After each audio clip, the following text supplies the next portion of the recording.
بسم اللہ الرحمن الرحیم۔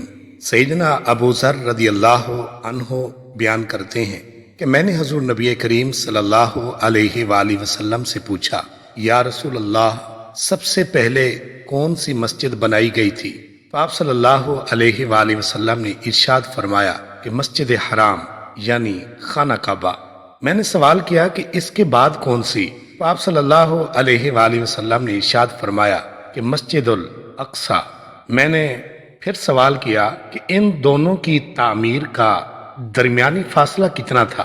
تو آپ صلی اللہ علیہ وآلہ وسلم نے ارشاد فرمایا کہ 40 سال۔ پھر نبی کریم صلی اللہ علیہ وآلہ وسلم نے فرمایا کہ جس جگہ بھی نماز کا وقت ہو جائے فوراً نماز پڑھ لو، تمہارے لیے تمام روئے زمین مسجد ہے۔